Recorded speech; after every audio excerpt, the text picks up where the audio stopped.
안녕하세요. 토요미스테리 디바제식합니다. 때는 지금으로부터 180년 전인 1845년 5월 19일. 영국에서는 두 척의 대형 선박이 출항을 준비하고 있었습니다. 이들은 탐사대장 존 프랭클린이 이끄는 일명 북극 탐사대였죠.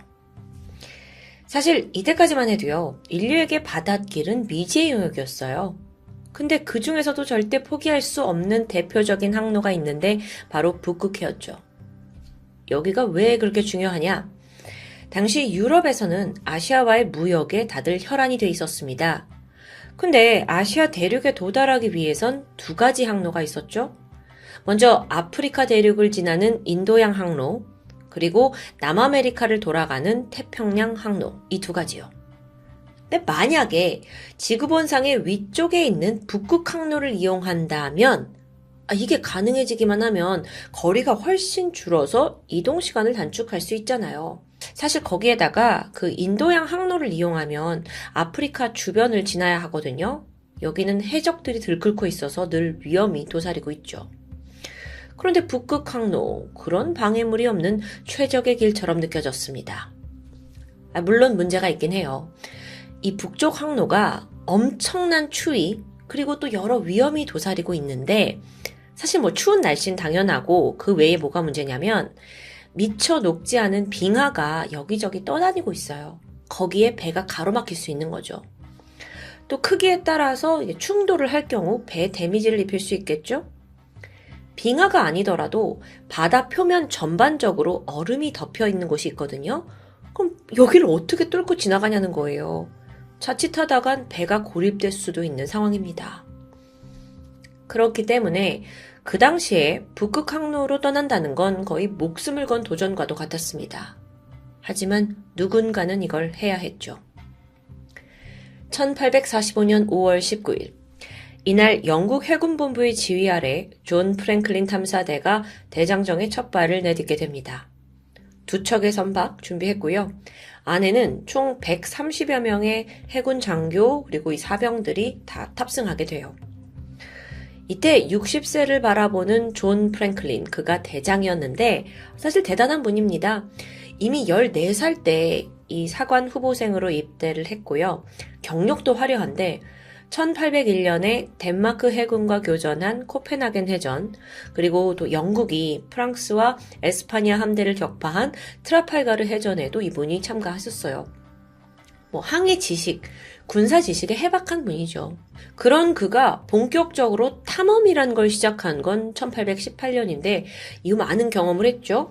사실 북극해까지 육로로 이미 탐험을 마쳤어요. 또 그 경험을 살려서 책을 출간하기도 했고요.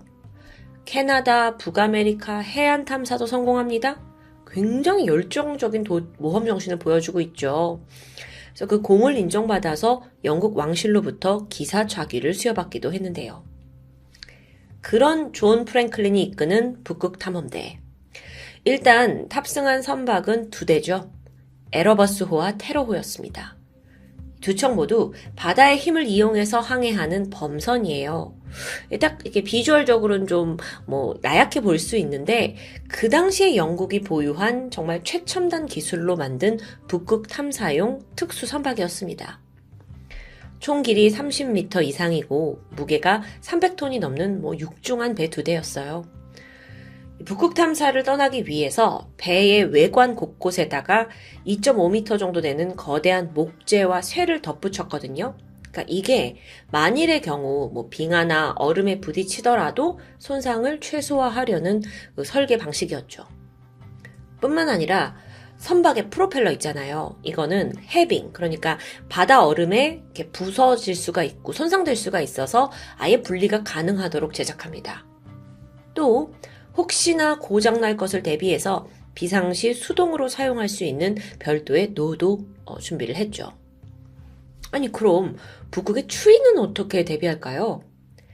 선박 안에는요, 온수 파이프로 작동되는 난방 시스템 갖추고 있었습니다. 그 당시로 치면 이게 엄청난 최신인 거죠. 그런데 여러분, 사실 예정된 북극 탐험의 기간이 무려 2년이에요. 그러니까 이들도 한두 달 안에 돌아오지 못한다는 걸 알고 있었던 거죠. 그래서 이걸 대비하기 위해서 이 선박 안에는 130여 명이 3년간 먹을 수 있는 넉넉한 식량이 실리게 됩니다. 뭐 밀가루 35톤, 고기 24톤, 뭐 음료 막 엄청난 1000리터 이상 게다가요, 각 발명이 되었던 1.3톤어치의 통조림까지. 물도 필요하잖아요. 그래서 바닷물에서 염분을 제거해서 식수를 만들 수 있는 담수기도 구비가 됐어요. 근데 또 먹을 것만이 문제가 아니죠. 2년을 지금 가야 되는데 선원들이 지루함을 느낄까봐 도서, 책이 한 3,000권 정도 실리게 됩니다. 이거 그야말로 만반의 준비를 마친 상태예요. 모두들 이 북극 탐험이 성공적으로 끝날 거라 믿어 의심치 않았습니다. 그렇게 배가 순조롭게 출항을 하는데 출항 2달 만인 7월 26일 두 탐사선이 그린란드와 캐나다 사이 배핀만이라는 곳에서 마지막으로 목격됐고 이후 행방이 묘연해집니다. 배가 그냥 모두 사라진 거예요. 물론 이때는 지금처럼 해안통신망이 잘 되어 있던 건 아니죠. 그래서 연락이 끊기는 건 비교적 흔한 일이었다고 합니다. 게다가 무슨 일이 있다 하더라도 무려 3년치 식량을 지금 갖추고 떠났는데 어떤 방식이든 살아남을 거고 계속 교전을 해올 거라고 믿었어요. 그렇게 영국 정부는 하루하루 소식을 기다렸죠. 그렇게 흘러간 시간이 무려 2년입니다. 2년이 지나고 나서야 영국은 심각성을 깨달아요. 서둘러 2만 파운드의 보상금을 내걸고 본격적으로 프랭클린 탐험대의 행방을 추적하기 시작했죠. 추적이 시작된 1847년, 이때부터 수많은 수색대가 북극해로 향했습니다. 근데 이들에게도 이건 위험한 도전이거든요. 아무리 국가에서 지원을 하고 또 돈이 걸려있기도 했지만요.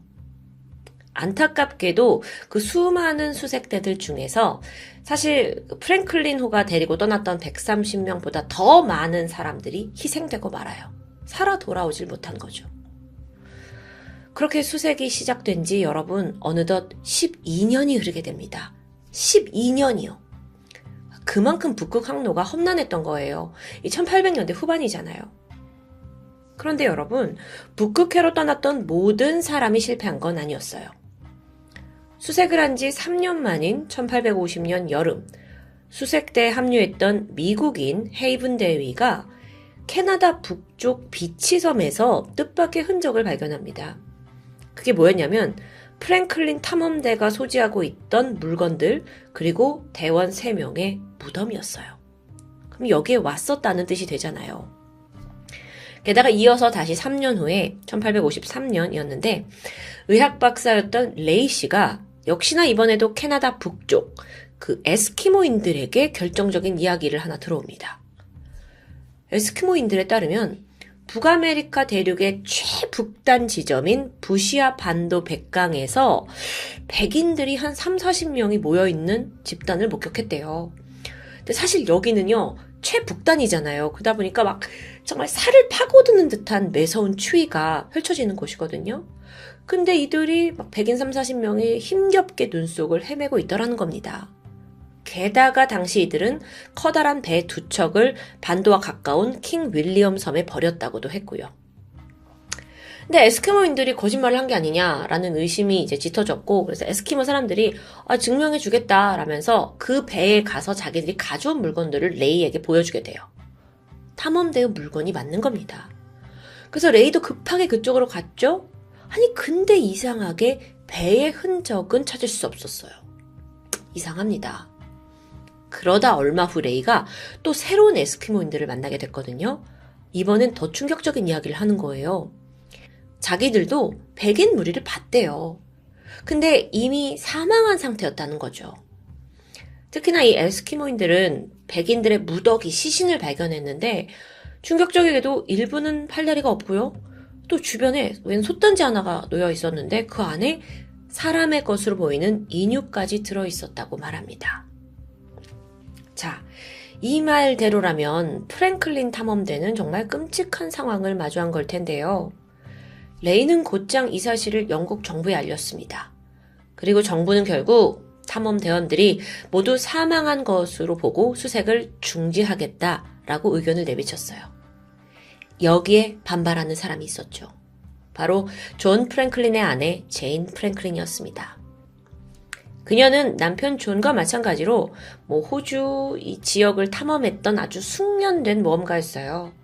근데 제인이 뭐라고 하냐면 내 남편이 절대로 쉽게 죽을 사람이 아니라는 거예요. 그래서 정부에서는 수색 못한다 하니까 자기가 사비를 들여서 수색대를 꾸렸고 끈질기게 남편의 흔적을 찾아 나서게 되죠. 그러던 1859년 5월 18일 제인 부인이 고용한 탐험가 맥클린 톡이 이끄는 수색대가 캐나다 북부의 킹 윌리엄 섬에서 시체 한 구를 발견합니다. 게다가 한 메모가 그 시신과 같이 남겨져 있었어요. 이 메모를 통해 그동안 미스테리에 빠져있던 탐험대의 행적이 짧게나마 드러나게 되는데요. 일단 메모는요, 탐험대의 부단장 크로지어라는 사람이 남긴 겁니다. 내용을 좀 풀어보면 탐험대가 1845년 출발을 한 이후 약 1년간 북극해 열도의 비치 섬에서 첫 겨울을 보내게 됩니다. 그곳에서 선원 3명이 사망해서 무덤 만들어줬어요. 아까 발견된 그게 이제 1차는 부분이죠. 그리고 이후 1846년 9월 북극해로 원래 목적대로 다시 향하게 되는데 빅토리아 해협쯤에서 해빙에 갇히게 되는 바람에 이게 이듬해 여름까지 꼼짝달싹 못하게 됩니다. 이게 어느 정도 녹아야 배가 움직일 수 있는 거니까요. 그래서 이들도 여름까지는 기다려봐야겠다. 얼음 좀 녹으면 우리 다시 떠날 수 있겠지. 근데 하필 그 해 북극해 기온이 역대 최저였습니다. 그러니까 여름이 돼도 해빙이 녹질 않아요. 그러니까 배는 그대로 자초되고 만 거죠. 그 과정에서 존 프랭클린 대장을 비롯한 선원 23명이 사망했습니다. 여기에 대한 정확한 사인은 적혀있지 않았고요. 이후 나머지 대원들은 좌초된 배 안에서 일단 남은 식량으로 하루하루를 버티게 돼요. 그렇게 무려 2년이 지나고 1848년 4월 이들은 결국 배를 버리고 캐나다 본토 쪽을 향해서 남쪽으로 떠납니다. 이때 걸어서 이동해야 하는 거리가 무려 400km, 그 추위 속에서. 대원들은 짐을 옮겨 실었고요. 또 육지에 도달해서는 눈썰매를 만들어가지고 그걸 끌면서 이동했다고 해요. 하지만 왜 배에 있다가 밖으로 나왔겠어요? 식량이 다 이제 떨어졌기 때문이죠. 육지에서도 계속 식량이 떨어져 갑니다. 새로운 걸 먹을 거를 구하지 못하고요. 결국 그들은 오래 버티지 못하고 아사합니다. 자, 이 메모를 통해서 그간의 미스테리가 어느 정도 풀리게 돼요. 그러니까 사람들은 탐험대가 정말 많은 고충 속에서 전멸한 거다라고 확신하게 되죠. 아니, 근데 이상한 점이 남아 있습니다. 130명이 함께 있었잖아요. 근데 지금 실제 발견된 시신은 몇 코 없어요. 그럼 나머지 대원들은 어디 간 걸까요? 살아있을 확률은 굉장히 낮아 보입니다. 여기에 대해 전문가들은 그쪽의 기후와 자연을 고려했을 때 북극곰이 시신을 먹어치웠을 거라고 추측하고 있습니다. 자, 어느 정도 이렇게 결과가 나왔어요. 근데 여기에도 불구하고 제인 부인만큼은 끝까지 희망을 놓지 못했죠. 쪽지가 나왔는데도 불구하고 무조건 내 남편을 찾아서 수색을 해야 된다고 고집을 부리는 거예요. 그러다 보니까 나중에 결국 사람들은 그녀를 급기야 조롱하고 비아냥거렸죠. 제인 아랑곳하지 않았고요. 자기의 전 재산 쏟아 부어서 1870년대까지도 수색대를 계속 파견합니다. 자, 이때쯤 되니까 남편이 떠난 지 25년째예요. 그러니까 25년이 지났는데도 남편이 살아있다고 믿고 계속 보내는 거죠. 그러다 1875년 끝내 그녀는 만 83세의 나이로 눈을 감고 말았습니다. 그렇게 제인 부인이 사망한 후 프랭클린 탐험대에 대한 이야기는 점점 사람들의 기억에서 잊혀져 갔죠. 그런데요, 20세기에 들어서 다시금 이 사건이 수면에 올라왔습니다. 그 계기가 뭐냐면 지난 1980년에 비치섬에서 세 구의 시신이 발견되거든요. 근데 이게 너무 날씨가 춥잖아요. 그래서 거의 미라화된 채로 보존돼서 발견된 거예요. 확인해보니 이들은 프랭클린 탐험대였죠. 근데 여기서 더 놀라운 게 남아 있습니다. 부검을 했어요. 일단 사인은 결핵으로 밝혀졌는데 이상하게 몸속에서 납성분이 정상보다 10배가 넘는 수준까지 검출된 거예요. 그래서 왜 그랬을까 분석을 하던 중 그 선박이 챙겨갔던 통조림이 지목됩니다. 통조림을 밀봉하는 과정에서 상당량의 납이 사용이 되었는데 이걸 섭취하게 된 대부분의 선원들이 납 중독에 시달렸을 거라는 추정. 아니, 안 그래도 북극 탐험하면서 지쳐 있었을 텐데 그 와중에 폐결핵, 괴혈병, 납 중독까지 시달렸다면 정말 최악의 상황이었겠죠. 참고로 그 괴혈병이라는 건 비타민 C가 부족해서 생기거든요. 근데 이걸 예방하기 위해서는 다양한 음식을 골고루 섭취해야 돼요. 그런데 항해대원의 경우에는 오랜 시간 계속 한정된 종류의 음식만 먹잖아요. 그러니까 이런 열악한 컨디션, 설상가상 빙산까지 녹지 않으니까 기온은 영하로 떨어지고 그 결과 추위와 굶주림을 이기지 못하고 이들이 사망할 수밖에 없었다는 게 결론입니다. 추가로 식량이 다 떨어지다 보니 살아남기 위해 식인 행위를 저질렀다는 사실도 부검을 통해 확인되었습니다. 자, 어느 정도 이 탐험단이 도대체 무슨 일을 거기서 겪었는지 좀 그림이 그려졌어요. 근데 여전히 미스테리는 남아 있습니다. 특히나 가장 유명한 그 프랭클린 대장을 비롯해서 주요 인물들의 정확한 사인과 또 시신이 발견되지 않았거든요. 또 마지막에 그 발견된 쪽지 있잖아요. 그거 말고 항해 일지나 탐험 일지 같은 문서는 모두 사라져버린 후예요.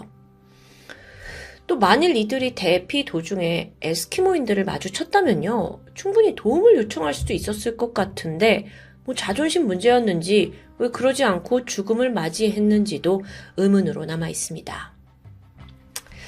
물론 의견이 분분하긴 하지만 유력한 가설을 잠깐 말씀드리자면 이 배에 탔던 선원들은 대부분 고등교육을 받았던 나름 영국의 엘리트들이었어요. 더구나 자기는 대영 제국의 국민이라는 자부심이 상당한데 자기들 생각에 털옷 입고 개썰매 타는 에스키모 원주민들은 좀 원시적으로 보인 거죠. 그래서 도움을 요청하지 않았다는 설이 있습니다. 근데 물론 반대로 오히려 원주민들이 그들을 외면했을 수도 있고요. 이 사건은 전 세계에서 최대 해양 미스테리로 꼽히고 있었어요. 사실 가장 큰 이유는 130명의 선원 싣고 이 선박 자체도 굉장히 무장한 상태였는데 배가 사라졌죠? 그래, 선원들은 빠져나오고 어쩌자 쳐요. 근데 배는 어디 있는 거죠? 이 두 선박이요. 사라진 지 150년이 지나도록 발견되지 않았기 때문이에요. 이럴 수가 있나? 지구상 어디엔 있을 텐데. 하지만 끝은 아니었죠. 결국 배가 출항을 한 지 168년이라는 시간이 흘렀고 드디어 지난 2014년 9월 캐나다 북부 킹 윌리엄 섬 근처 해저에서 사라진 함선 가운데 한 척인 에러버스호가 발견됩니다. 168년 만이었어요. 그리고 2년 뒤인 2016년에 그 위치에서 100km 정도 떨어진 해저에서 나머지 테러호 또한 발견됩니다. 근데 당시의 테러호는요, 비교적 좀 온전한 모양을 갖추고 있었다고 해요. 그래서 그때부터 지금까지 선박의 잔해를 분석하고 수거하는 일은 계속되고 있습니다. 여러분, 1800년대 북극해 탐사는요, 현대시대 우주여행과 비교할 만큼 아주 엄청난 모험입니다. 요즘에 우리가 북극 항로를 어떻게 가냐면 수면의 얼음을 다 부숴서 항로를 열어주는 그걸 쇄빙선이라고 하거든요. 그 쇄빙선이 없이는 결코 다니기가 어려운 상황이에요. 근데 이런 곳을 1800년대 후반에 도전했다는 건 정말 말 그대로 목숨을 걸어야 했던 거죠. 하지만 그런 두려움을 무릅쓰고 개척을 위해 떠났던 존 프랭클린 북극 탐사대. 이제는 미스테리가 아닌 인간의 위대한 도전으로 남는 역사로 다시 쓰이길 바라고 있습니다. 지금까지 토요미스테리 디바제시카였습니다. 안녕하세요. 토요미스테리 디바제시카입니다. 2007년 4월 16일 오후 3시 45분 호주 해상을 지나고 있던 헬리콥터가 우연히 바다에 덩그러니 떠있는 요트 한 대를 발견합니다. 근데 이상했죠. 어딘가 배가 고요해 보이는 겁니다. 그래서 좀 더 가까이 접근해 보는데 선상에 사람이 한 명도 보이지 않았어요. 이 헬리콥터가 접근을 하려면 요란한 소리를 냈을 거고 또 일대 거센 바람이 불었는데요. 그럼에도 불구하고 여전히 요트에선 아무런 반응이 없었죠. 설마 이거? 불길한 예감이 들어서 바로 신고가 접수되었고요. 이후 호주 해안경비대가 출동을 해서 표류 중이던 이 요트를 확인합니다. 배 이름은 카즈 2호. 내부를 살펴보는데 우려와 달리 안은 아무 일도 없었다는 듯 너무도 평온했습니다. 고장이 난 배인가 싶었지만 엔진은 문제없이 작동을 했고요. 라디오와 GPS 같은 중요 장치도 모두 정상이었죠. 또 구명조끼나 응급조명 같은 것도 다 제 위치에 잘 보관이 되어 있습니다. 게다가요, 자세히 보니까 테이블 위에 노트북이 올려져 있는데 전원이 켜져 있고 또 여러 무선 장비들도 전원이 모두 켜져 있었고요. 심지어 테이블 위에는 곧 식사를 할 것처럼 음식과 식기들이 가지런히 차려져 있습니다. 게다가 요트 한쪽에는 빨랫줄에 옷이 널려 있고요. 또 방금 벗은 듯한 안경과 티셔츠도 보였죠. 이 상황으로만 봤을 때 지금 당장이라도 요트 밑에 쪽에서라도 누군가 오셨어요 하면서 경비대를 반길 것 같은 느낌이었습니다. 자, 그럼 도대체 이 배 안에 있던 사람들은 어디로 사라진 걸까요? 배가 어디서 왔는지부터 알아야 했습니다. 카즈 2호는 사흘 전인 4월 15일 오전 9시에 출항을 시작했어요. 그리고 거의 10시가 지나고 저녁 7시가 돼서 첫 통신이 도착했죠. 조지 포인트 인근을 지나고 있다라는 짤막한 상황 보고였습니다. 그런데 이게 좀 이상해요. 출발한 항구 지점에서 그 조지 포인트라는 곳까지 3시간밖에 안 걸리는 가까운 위치이기 때문입니다. 심지어 이 통신 이후에 카즈 2호에서는 그 어떠한 반응도 보이지 않았죠. 그게 처음이자 마지막 통신이었습니다. 배에 타고 있던 사람들은 3명의 중년 남성, 69세의 피터 턴스테드, 63세의 제임스 턴스테드, 이 두 사람은 형제였고요. 또 이들과 가깝게 지내던 이웃, 56세의 데렉 베툰도 함께였습니다. 이 세 사람은요, 평소에도 트리오라고 불릴 정도로 가까운 사이였죠. 이들이 오랫동안 꿈꿔온 버킷리스트가 있었는데 그게 바로 은퇴를 한 후에 배를 타고 낚시를 하면서 유유자적한 시간을 보내는 거였습니다. 조금만 더 알아보면 턴스테드 형제는 어릴 때부터 항해를 하던 사람들이에요. 또 젊은 시절에는 해상구조대에서 자원봉사자로 일한 적이 있을 만큼 바다가 친숙한 사람들이죠. 데렉도 마찬가지입니다. 그는 1년 전에 큰 맘을 먹고 1억짜리 새 요트를 구매했는데 이게 길이 9.8m의 쌍동선 요트였습니다. 참고로 쌍동선이란 건 이 사진에서처럼 같은 두 개의 선체를 간격을 두고 갑판 위에 결합한 걸 말합니다. 데렉은 이 배에 카즈 2호라는 이름을 붙였고요. 이 요트를 구매한 이래 세 사람은 본격적인 요트 여행 계획을 세웠죠. 이 요트 여행엔 많은 게 필요한데 기본적인 항해 방법, 그리고 통신 방법, 내비게이션 사용법까지 기술적인 건 당연했고요. 혹시나 싶어서 응급처치법까지 완벽하게 익혔습니다. 특히나 데릭은 아내와 함께 이미 이 요트를 몰고 2주, 6주, 장기 항해를 2번이나 경험한 적이 있어요. 항해에는 숙련된 상태였습니다. 그렇게 만반의 준비가 끝났고 드디어 2007년 4월 14일 토요일 이 세 사람이 카즈 2호에 승선하게 되죠. 이들은 에어리 해변에 있는 한 항구에서 여행을 시작했습니다. 너무도 설레는 순간이었겠죠? 그런데 얼마 가지 않아서 난관에 봉착합니다. 이 요트의 GPS 시스템에 문제가 생겼던 거예요. GPS는 위치를 알려주는 건데 너무 중요한 장치죠. 그래서 반드시 수리가 필요했기에 결국 다시 에어리 해변으로 돌아올 수밖에 없었습니다. 천만다행으로 문제가 금방 해결이 되었고요. 바로 다음 날인 4월 15일 아침 9시 이제 본격적인 항해가 시작됩니다. 약간의 파도와 기상 악화가 우려됐지만 생각보다 날씨는 쾌청했어요. 카즈 2호의 목적지는 타운스빌 항구입니다. 여기가 출발지로부터 약 270km 정도 떨어진 곳이었어요. 출항을 하고 나서 9시 반쯤 피터가 아내에게 전화를 걸었고 여보, 모든 게 지금 순조로워 라면서 지금 커피를 만들고 있다는 아주 평범한 대화를 나누게 되죠.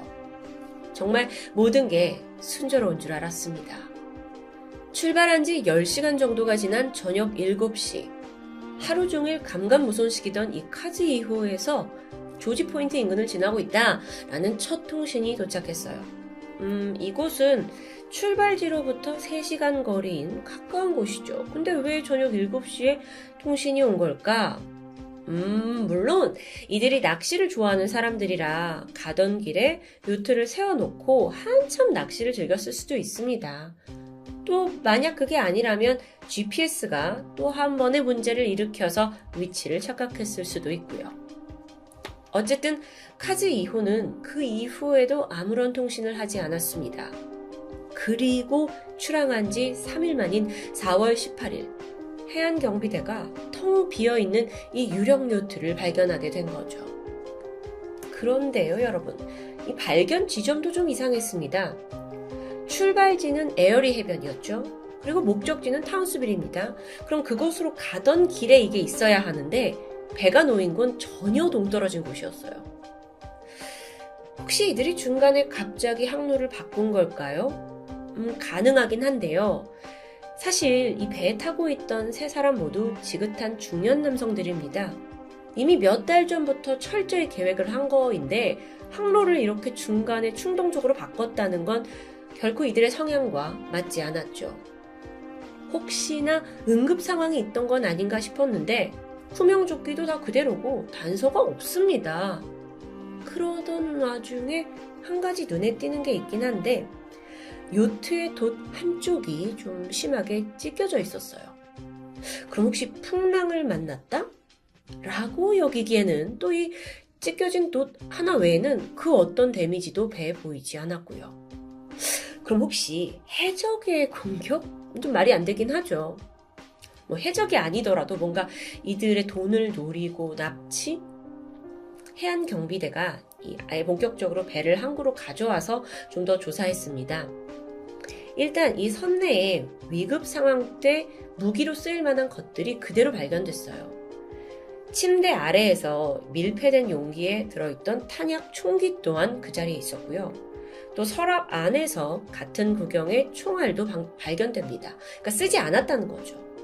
모든 것들이 얌전히 제자리에 있었기 때문에 이 배에서 어떤 범죄나 침입의 징후는 쉽게 찾을 수 없었는데요. 여러분, 다행히 요트에는 항해 루트가 기록되는 GPS 추적 장치가 달려 있습니다. 이게 비행기로 치면 약간 블랙박스 같은 거라고도 볼 수 있겠죠. 요트가 어떻게 어디로 움직였는지를 분석해 보면 사라진 이들의 행방을 알 수 있지 않을까요? 그런데 막상 열어보니까 참 기이하게도 이 GPS에 충분한 저장 공간이 있지 않았습니다. 그래서 오직 그 최근 이틀치만의 기록이 있어요. 근데 지난 이틀은 뭐예요? 이미 배가 해상을 떠돌고 있던 때였기 때문에 사실 그 안에 추적에 도움이 될 만한 정보가 남아있지 않은 겁니다. 너무 답답하죠. 그나마 확실한 건 이 세 사람이 보낸 무전 정보, 우리가 조지 포인트 인근을 지났다, 이것만 확신할 뿐입니다. 그러고 보니까요, 조지 포인트 이 주변은 모래톱 지대가 형성되어 있었어요. 그럼 이제 추정을 우리가 해봐야 되는데 요트가 여기에 좌초되었을 수도 있죠. 그래서 배를 밀어내기 위해서 세 사람이 일단 바다에 뛰어들었는데 그 순간 돌풍이 닥치면서 요트가 멀어져 버렸고 그렇게 바다에 남겨진 이들이 사고를 당했다는 시나리오. 조금 이제 끼워 맞추기식인 것 같긴 한데 이거 외에도 혹시 이제 배가 자초가 돼가지고 아예 다른 배로 옮겨 탔을 수도 있다라고 생각을 합니다. 그런데 해당 지역에 있던 선박들을 조회한 결과 유사한 일이 전혀 없어요. 결국 이 미스테리를 풀 열쇠는 카즈 2호가 도대체 왜 그렇게 늦은 시각에 조지 포인트를 지나갔는가 여기에 달려 있을 것 같은데, 혹시 셋 사이에 갈등이 생겨가지고 몸싸움을 하다가 한 사람이 바다에 빠져서 파도에 휩쓸렸는데 뒤늦게 구해야겠다 하고 두 사람이 다시 들어갔다가 다 같이 빠지게 됐다는, 사실 이러지 않고서야 어떻게 배를 남겨두고 세 사람이 다 사라지냐는 거예요. 물론 이 스토리가 좀 클리셰 같긴 하지만 그나마 이게 그럴듯한 가설로 들리는데요. 여전히 의문이 가시기엔 충분치 않은 느낌입니다. 그렇게 아무런 단서도 찾지 못한 채 답답해하던 중에 결정적인 단서가 나옵니다. 바로 배 안에서 촬영된 비디오였어요. 해당 영상은 출항일인 4월 15일 오전 10시 이 형제 중에 동생 제임스가 찍은 것으로 보입니다. 보시면 형 피터는 선미 계단에 앉아 낚시를 하고 있고요. 또 요트의 주인 데렉이 배의 키를 잡고 있었죠. 그 누구도 구명조끼를 입고 있진 않았습니다. 또 마침 카메라가 360도 회전을 하면서 그 섬과 주변을 보여주는데요. 바다 상태를 보니까 좀 눈에 띄게 출렁이죠. 영상은 곧이어 끝이 나는데, 이 비디오가 공개된 직후 다들 이 배가 풍랑을 만났구나, 그래서 돛이 찢어져 있었구나 라고 여기는 듯 했습니다. 근데 그게 또 이렇게 단순하지 않아요. 사람을 배에서 떨어뜨릴 만한 강한 풍랑을 만났다? 근데 어떻게 요트 안에 이 테이블에는 음식들이 저렇게 가지런히 놓여 있을 수 있을까요? 위급 상황에 가장 먼저 찾아야 했을 구명조끼도 그대로였습니다. 자, 여러분, 이 미스테리 잠시 접어두고 일단 실종자들을 찾는 게 급선무겠죠. 해양경비대는 대대적인 수색을 펼쳤습니다. 구조대는 물론이고 헬리콥터, 경비행기, 또 상업 선박까지 모두 동원했어요. 야간에는요, 적외선 탐지 기능을 갖춘 항공기를 띄워서 바다를 뒤졌지만 실종자들이 도무지 나타나지 않았죠. 그렇게 6일 만에 수색 작업은 중단됩니다. 찢어져 있는 돛 하나를 제외하고 너무나 멀쩡한 상태로 텅 비어있는 유령 요트로 발견된 카즈 2호. 이 망망대해에서 증발해버린 세 사람. 이 사건은요, 어떤 단서도 흔적도 찾지 못한 채 미궁에 빠져버려요. 그리고 실종 16개월이 지난 2008년 8월에 사건을 공식적으로 정리한 수사보고서가 공개되죠. 여기에서는 그동안 말씀드린 많은 가설들 중에서 그나마 가장 가능성이 있는 한 시나리오가 채택됩니다. 자, 이제부터 말할 내용은 그 시나리오를 바탕으로 구성된 거죠. 사건은 마지막 통신이 이루어진 조지 포인트 인근에서 벌어졌습니다. 비디오에서 볼 수 있듯이 형 피터가 낚시를 하고 있었어요. 그런데 미끼가 방향키에 걸렸고 이걸 푸는 과정에서 사고로 배 밖으로 떨어집니다. 즉각 이제 비디오를 찍고 있던 동생 제임스가 형을 구하러 바다에 뛰어들었죠. 그런데 같은 시각 이 데릭이 배의 키를 잡고 있었습니다. 그러니까 이들 구해야 되잖아요. 그래서 급하게 배 엔진을 더 이제 돌리게 돼요. 그리고 돛을 내리고요. 그런데 그 과정에서 돛이 반대쪽으로 급격히 돌아갔고 이게 데렉의 몸을 쳐서 그 또한 바다에 빠지게 되었다는, 결국 요트는 따라잡을 수 없는 속도로 이제 점점 멀어져 갔고 조난자들은 체력이 다해서 바다에서 익사할 수밖에 없었다라는 게 가설입니다. 카즈 2호의 일부 흔적이 이 시나리오를 뒷받침하고 있어요. 그리고 물론 가능성 높은 가설 중에 하나일 뿐이죠. 하지만 실종자 가족들과 또 일부 현지 항해사들은 이거 말도 안 된다 라면서 동의할 수 없다고 반발했죠. 사실 이게 굉장히 어렵게 나온 결론이에요. 뭔가 결론이 나야 하니까 막 결론을 꾸겨 맞춘 듯한? 그래서 이 시나리오를 만든 검시관조차도 꼭 이렇다고 100% 단정할 순 없다라는 여지를 남겨두게 되죠. 여러분, 이런 유령배 관련 미스테리 사건에는 종종 음모론도 등장합니다. 그래서 미확인 수중물체에 의해서 납치된 거다. 전설 속의 바다 괴물의 공격을 받았다까지 등등 이런저런 이야기가 많았습니다. 하지만 답은 결국 찾지 못했죠.